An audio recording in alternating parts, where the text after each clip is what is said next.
It's football season. You can pick the teams however you like. We're going to pick them based on the quality of their beer. Jody Mac here. You can tell I've always been a Bud man since I was a young kid. How about Bud different? I'm ready to try. IPA is me tonight. He's Jody MacDonald. I'm Glen Macnow. We're at the C Brewing Company in Norristown for a new episode of What's Brewing.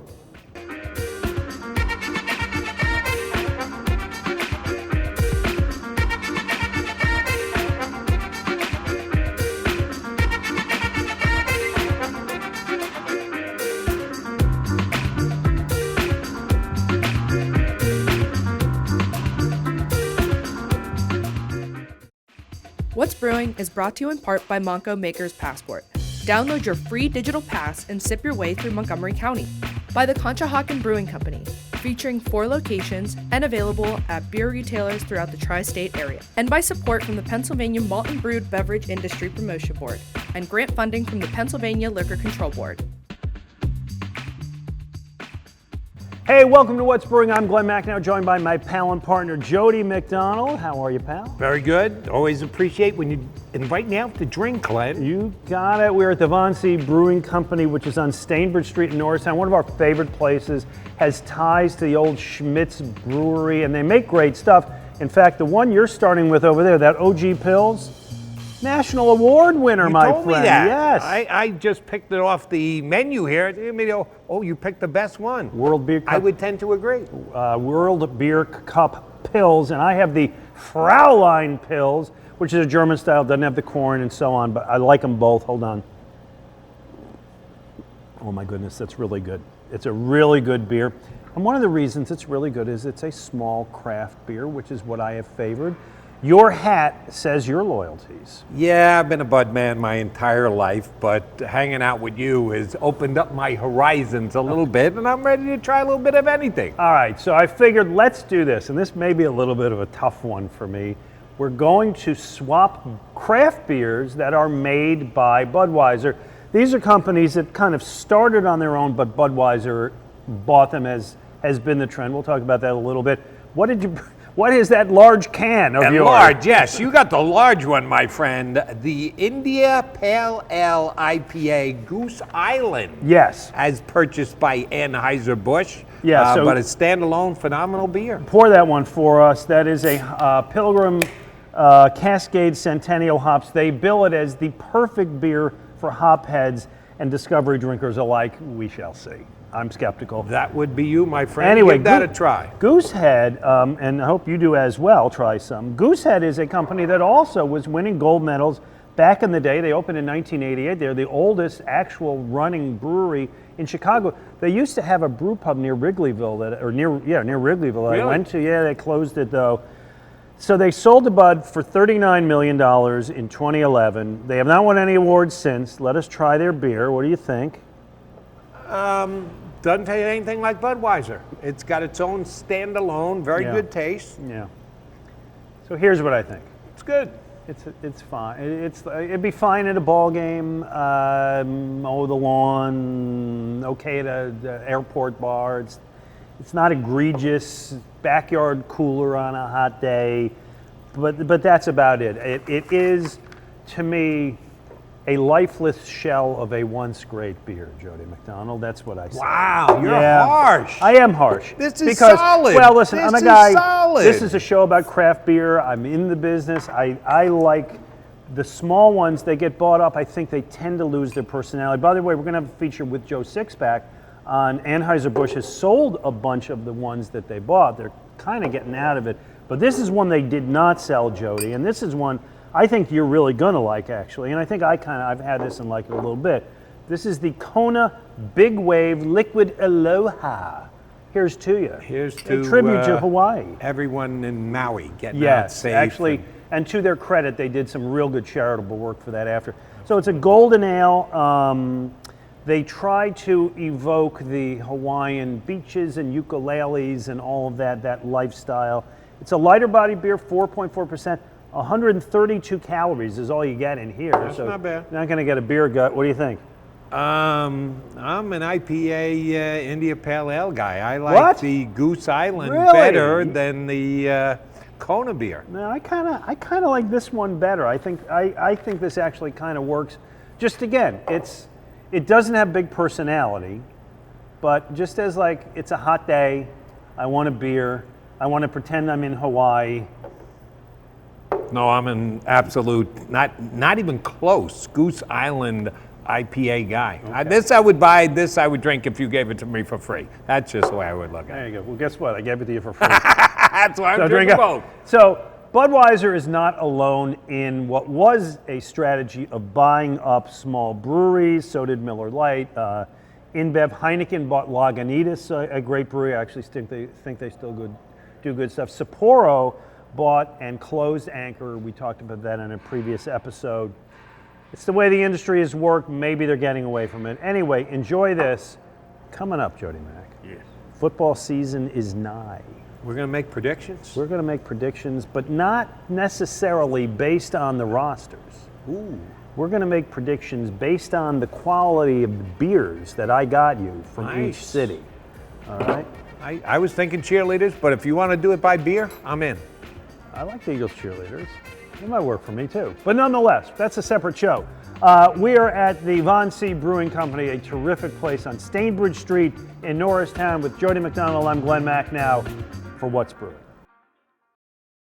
When you vacation in Montgomery County, PA, your money worries get a vacation too. Oh, you gotta get your value. Feel free to explore the soldiers' huts. Free? $4, that's it? Keep the lettuce coming, Diane. Parking is free! Hey, it's free! With so many affordable things in Montgomery County, go ahead. Freak out.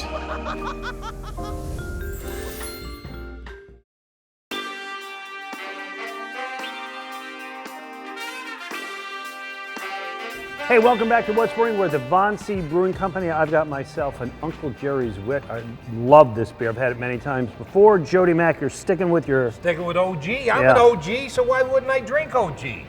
And we are joined by Ken Lawrence of the Montgomery County Commissioners.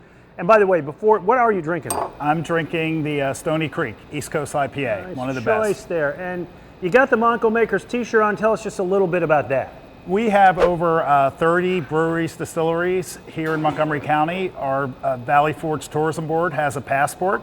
If you visit 15 of them, you can get a prize. Nice. Yeah. Very nice. Okay, so here's what we're doing. Football starts, well, the league started the other day, but the Eagles play Sunday the 11th. As you're watching this, right on the precipice. We're going to pick how the division finishes based on how much we like the beers. So first up, let's get the Cowboys out of the way. Dallas is not a good beer city. You can't get much up here from there, but one thing you can always get is Lone Star Beer. This is out of Fort Worth. It's owned by PBR, speaking of companies that buy up breweries. It's contract brewed by Miller, 4.7% American lager. It is the iconic beer of Texas. You see it in any of them, they have a movie or TV show about Texas. This is what they're drinking. All right, let's give it a try, see what you think. And while we do, this, Jody, let me ask you, biggest question facing the Cowboys, maybe Mike McCarthy is now the play caller. They fired the guy last year, went to the Chargers. Mike McCarthy going to be any good at this? That was my biggest question until I tasted this beer. No, thank you very much. No, but Mike McCarthy as a play caller is a big-time question. They went out and got an upgrade at wide receiver, went out and got an upgrade at cornerback, two positions they needed. Yeah. But him as a play caller, I don't know.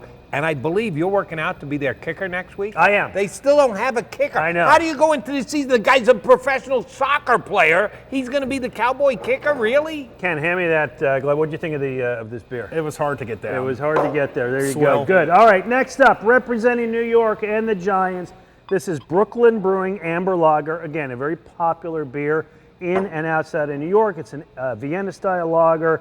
They're now owned by Carlsberg. Let's all give it a taste. All right, I've had it before. It's okay. Ken, what do you think of this beer? It's okay. It's okay. Jody Mac? Yeah, I would. We're deep analysis here. It's okay. 3 for 3 across the board. That's what it is. It's okay. It's not bad. Sounds like a 8-9, 9-8 season for the Giants. Biggest question for them, of course, can Daniel Jones make any kind of a, explosive offense there? They committed to him. They gave him a big contract for the next 3 years. I've not been a Daniel Jones fan since he came into the league, so if he does, if he steps up and becomes their franchise quarterback, more power to him. I think they're rolling the dice. I think they did it because they had no better option. All right, Ken, you got any faith in the Giants? Not much. Good, there you go. That's Ken. He's a politician. He knows. man. This is my favorite. I just was able to get this yesterday. Out of Washington, it's actually out of Ashburn, Virginia, which is near Washington, near the stadium. They made a special when Dan Snyder sold the team by Dan Ale, which I really respect the effort here. I have not tried this. I think it's a one-timer that they've done, but I love the fact that they're trolling the former owner even as they leave. Although, let's be honest, the guy they're getting now, Josh Harris. I was going to say, I'll be really impressed when you've got a winner of a Josh Harris beer. We'll Yeah. see how that works out. Let's try this See thing. you, Dan. Nice name. Don't love the beer. Nor do I. Not feeling it. No. Okay. None of us are liking it. Which is worse, the Dallas beer or the New? Well, we're the going New to York find out. beer is the best. Now, by here's far. the thing. We could do any hundreds of beers, great beers from the Delaware Valley, including these fine ones I'm drinking here at Von C. But we decided, all right, let's go with this because I like this. Victory has made a Road to Victory IPA. You see the Eagles colors on here. The Kelly Green, in fact. Very so nice. I think we decided to use them for this. I'm a fan of Victory. Let's see what they got. Now, Macnow could have gone with Mike and Merrill. He chose not to, That's which true. is a good thing. Yeah, He's trying to be open-minded, so I appreciate your effort. You know what? I like this beer a lot. Jody, my big question for you for the Eagles, because we didn't see anything out of the preseason, 2 new coordinators. Should I be worried about that? Very good on the, certainly no worse than second place. The New York Bear was good. Washington, terrible. Dallas, terrible. Close between New York and Philadelphia. If you're just handicapping football teams, not even close. The Eagles are much better. We got to rank. Well, my question was the Eagles coordinator. Should I be worried about that? Worth keeping an eye on. That sounds very non-committal. All right, Ken, you take the 4. You rank them as you see them. Go from close to you to far away, 1 through 4. What do we got? Well, of course, we got Victory at number 1. Yeah. Great brewery, great beer. I'm going to go All right, New York 2. This is hard. I mean, this They're is a both toss-up. bad. They are both really and bad it's a half-hour show, beers. so feel free to move quickly. Just because, Okay, there we go. so he's got Eagles, Giants, Cowboys, Commanders. Jody, what do you say? As per beer, I'm sorry to say this, but I would change 1 and 2. I would have What? New York 1, Ah! Philadelphia 2, Give me those. Dallas All right, and Washington give me that. last. I won't being change honest those. Here you here. go. Here is, The in taste fact, buds say what they say. that's fine, Jody. I've always appreciated your honesty, although not at this minute. Far and away the number 1 choice, runaway winner of the division. Second, I think we all did kind of like this. I've had it before. It's good. Giants will be 9 and 8, just like the beer.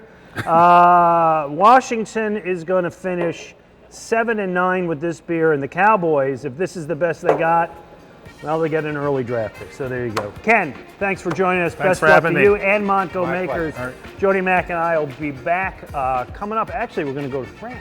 Check in with Joe Sixpack, see what's going on with him. We're at the Von C Brewing Company, where you know what? The beer is terrific God, it is. on what's brewing. Hey, Ben. Sorry, Glenn. Hi, Andrew Colligan, purveyor of fine Conshohocken Brewing Company beer. I find myself in a bit of a quandary, Andrew. I love Conshohocken Brewing Company beer, but which one is my favorite? Ooh, I do love Type A IPA. Our number 1 selling beer for a reason. Yes, and Hazy Life Coach IPA. Oh, this one is delicious. Hazy, juicy goodness. Wonderful, and who wouldn't love that? Who doesn't love Ring the Bell American Lager? The perfect choice to pair with our Philly sports teams or anytime. You know what? I think it's Ring the Bell for me, but now the question is, What's the right quantity? I think I might have something perfect for you. Ring the Bell 12-pack. Why, you've nailed it. Now available in convenient 12-ounce 12-packs at any beer store near you. This is wonderful. But how will all of this fit on the back of my horse? Hey, welcome back to What's Brewing, and this is the part of the show you enjoy. We've got to go overseas and talk to our pal Joe Sixpack, living large, by the way. Follow him on Twitter at @beer_radar, and you can talk to me at Real Glen Macnow. All right, there's an interesting development that's been going on within the industry, which is Anheuser-Busch decided we're out after really investing over the last decade in a lot of craft breweries, which why they don't make their own, they buy up. They've decided, it's not worth it. What's going on here? Well, it's moving in that direction, Glenn. Anheuser-Busch still owns a number of craft breweries at Elysian out in Seattle, notably. But they just shed themselves of, I think, about a half a dozen brands, including Breckenridge, Blue Point, Red Hook, and Shock Top, which I never considered to be a craft brand, but they sold them off, and it's been part of a move by them to lessen the amount of craft beer that they're marketing. It's kind of an interesting thing because it came at the same time as we saw the sales of Bud Light drop off a cliff because of that whole go woke, get broke movement after they used or hooked up with a popular figure in the transgender world to help promote the beer. So as those sales for Bud Light were going down, we saw them sell off a bunch of these craft beer, and people are, saying, "Oh, it's all connected." I really don't think it is, though. No, I wouldn't think it's connected. Is this good or bad news for anybody? I'm personally happy about it because I hated it when Anheuser-Busch got into my turf. I just thought that it was a bad thing. It was a bad mix. I think that they were only ever interested in it for the profits, and they did not have any of the kind of spirit that you need to be a representative of craft beer. Yeah, I agree with you. All right, Ask Joe Sixpack time. You can send questions to the professors through social media. And Marcus Orth weighs in and says, why do so few breweries in the United States make Doppelbock? Is it just the popularity of hoppy beers? Is it the cost, time, double decoction? Good word. Using Jagerleast? What's going on here? By the way, I brought a couple with me today, a Burlington Beer Company 9th Anniversary Malbach, and this one local from Wrong Crowd out in Westchester, Abominator. This is a Doppelbock that weighs in at 7.7%.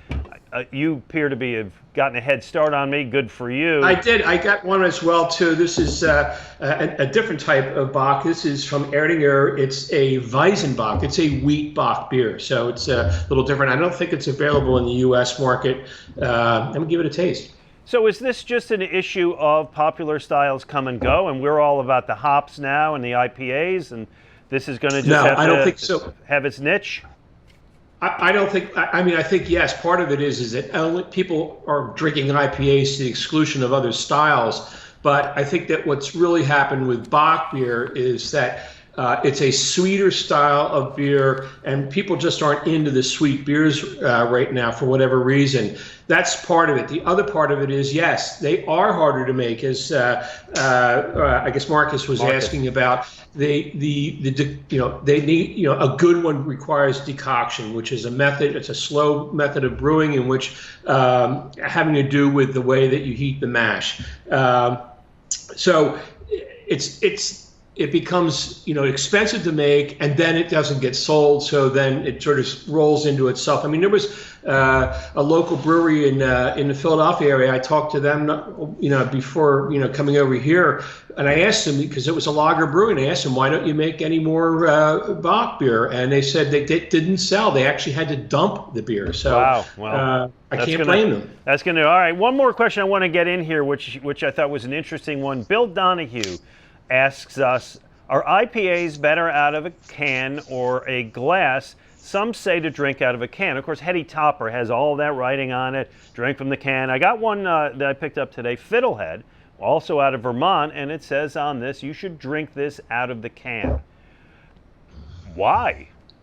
Well, Glenn, this goes to, how you always, note that my mocking of Heineken beer and how it tastes skunky. That's the big fear here, is that beers that are exposed to light, especially hoppy beers, can tend to display a skunky flavor. It's light-struck beer sometimes, and so the flavor goes off. I actually knew a guy who canned beer, who told me that he could taste light-struck beers. He could taste it within, I think, less than 5 minutes of it being poured out and into a glass. I think there's something else here, because with the Hetty Topper, when I pour it, you get the sediment, right? Yes. And I think with this you do too. And if you pour that into a glass and it comes to the top of the glass, you're not gonna like it. At the bottom of a can, I can live with that. Yes? No? You're shaking your head. I used to think that, Glenn, but after seeing these Instagram photos of hazy beers with what appeared to be floaty snails and other weird things in the beer, I don't think that's the case anymore. I think people actually like that hazy look. Okay, well, I love that hazy look, and I love talking to you, and we will talk to you soon. Joe Sixpack, enjoy that Doppelbock there that you have got, and we'll be back with more of What's Brewing. I'm Rachel Riley with the Valley Forge Tourism and Convention Board, and I'm here with Philadelphia Eagles cornerback Darius Slay and Chair of the Montgomery County Commissioners, Ken Lawrence. And we're here to ask you to donate to the 9th annual Freedom from Hunger Food Drive. With the rising cost of food, the need is greater than ever. Funds will be used to help support almost 70 free meal providers throughout the Monco Anti-Hunger Network. For every dollar, 7 meals can be provided. To donate, visit valleyforge.org/hunger, and thank you for your generosity. Hey, welcome back to What's Brewing, along with my pal Jody MacDonald. I'm Glen Macnow. We're at the Von C Brewing Company in Norristown, part of the Monco Makers. Download their passport. So many fun things to do, places to go. We're joined by Jay Von Chernick, who is one of the owners here. First of all, love your place. Thank you, thank you. Love being back. What am I drinking? Because by looking at it, I already love it. You have our flagship hazy, Walking on Clouds, our New England IPA. You make a great New England IPA, and you got something dark there, which is... Yeah, I got our German Schwarzbier, Midnight in the Priory, one of my favorites. Okay. Jody? I started with the Von C. I'm not moving off the OG. I'm an OG. This OG is great. Why would you go anywhere else if you already love the OG? It's named after you. Exactly. Okay. So it won the World Beer. He happens to have it right here with him. If you got a World Beer Cup, you got to go with it, right? Just confirms my excellent taste. There you go. You know what you're talking about. Yes. So explain. How do you win this? How do you enter? How many people in? I know it's a big deal. I don't know that our audience recognizes that. So the World Beer Cup is held every 2 years. I think there was over 10,000 entries from over 2,500 brewers. Took 9 days worth of sampling by worldwide judges. They didn't call me. They did not call me neither. But the American Pilsner category, we won for the AG Pils. That is great. That is terrific. Okay. One of the other things that's very cool is you have ties to one of the classic Philadelphia breweries, Schmidt's. I even just love the opener. What's the tie? What's the connection? We do. So we are 6 generations removed from Christian Schmidt, who started the brewery down in Philadelphia back in 1860. My father was a master brewer. My uncle was a master brewer. My great-grandfather was a master brewer, going all the way back 6 generations. Jody, you and I talk about beers we used to drink in college. I was a Schmidt's guy. I had no idea that it came from Philadelphia/Pennsylvania, whatever. I just liked it because it was pretty good tasting and inexpensive. That's for me. You could get a 6-pack for $1 back when you and I were in college. Loved it. Came free with a brown bag, though. That's exactly right. Okay, by the way, this year on What's Brewing, we're having a photo contest challenge every week, and we're going to show you. The first week, we did a really fun one, which is send us a picture of you drinking beer far from home. Jody, I got more than 60 people sent photos from Denver, Dublin, Prague, Austria, Kiev, Madrid, Tokyo, France, Bruges, Pittsburgh. Well, Pittsburgh's not that far, but nonetheless, we're going to show you some of the winners here. This is Tom Curley. He's at Sean's Pub in Athlone, Ireland, the oldest pub in Europe. And what I like is he's got the whole family there with him in the T-shirts. Bill Frino is at Oktoberfest in Munich. We got a lot. You ever go to Oktoberfest in Munich? I have not. It is on the bucket list. For a guy who makes these great German beers, I know, get over there, Jay. I know. Come on. Mike Monteleone went to the Azores. Jody MacDonald, 100 points if you can tell me where the Azores are. I can't spell Azores. You want me to tell you where it is? So I didn't know either. I looked it up. It's like a speck in the ocean, 700 miles east of Portugal. Mike Monteleone went there and had some delicious beer. And by the way, this one is our producer Rebecca in Tokyo with her family. Nice job. Everybody who we just mentioned gets to come to our end of the year party. We're going to have a great one. Ship Bottom Brewing has agreed to host it, so we're looking forward to that. This week's challenge is one because we're here, which is show us the oldest can or bottle of beer you've got. I win. It's over. What is It's that? over. Are you kidding me? That is the Silver Noggin. Schmitz brought out those cans back in the early 30s. Wow, look at that thing. You have to pour this into your car. You can't actually drink this. You need to fix your car with the Can I tell you, mackerel. I've been drinking Schmitz for a long time. This predates me. So Jody, I think you and I remember this can That one of I do Schmitz. remember. And if you can see, it was, remember the pull tab opener? Yeah, to make the necklace with them? Right, well, and then after a party, you'd find like 1,000 of these on your lawn, right? That was that. You guys have great tradition here. So tell me some of the things that are coming up. I know we've talked about Oktoberfest around the corner. Yeah, we got our Oktoberfest on the 15th, 16th, and 17th. It's a full weekend extravaganza with German food and German beer and music and fun. Very nice. And what else you got coming up? We also, on November 5th, we'll have our next session of the Breweriana History Day. So Breweriana Say sets that up. again. Breweriana, okay. Breweriana sets up early in the morning. They do all the trading of the collector's stuff and the old cans and signs. Well, you win again. Yeah. With that thing, you win. And then about noontime, we switch over to Rich Wagner, who's a brewery historian in Philadelphia, and he's going to do a talk on the history of lager in Philadelphia. Well, I got to tell you, I've been to Von C a few times. Your first visit here, Jody. First time. Pretty good place. Outstanding and easy to get to. If you know where you're going, you get here, and it's very nicely situated in a nice neighborhood and a very relaxed atmosphere with new beer. Right. Well, maybe not new beer, but good beer. Great beer. Let's show that award one more time. Come for on, man, sure, you for won sure. it. Show it off, Jay. World Cup. Nicely done. Cheers, guys. Thank Anyway, you. we've loved our visit here. Love your beer and love meeting with you, Jody Mack. Hey, it's always a pleasure. Buddy, anytime you want me to do day drinking, I'm in. Okay. Very everybody. Tough sell. Thanks to our friend Ken Lawrence from Montgomery County Commissioners. Thank you, everybody, for watching. We'll be back next week with an all-new episode of What's Brewing. What's Brewing is brought to you in part by Monco Maker's Passport. Download your free digital pass and sip your way through Montgomery County. By the Conshohocken Brewing Company, featuring 4 locations and available at beer retailers throughout the tri-state area. And by support from the Pennsylvania Malt and Brewed Beverage Industry Promotion Board and grant funding from the Pennsylvania Liquor Control Board.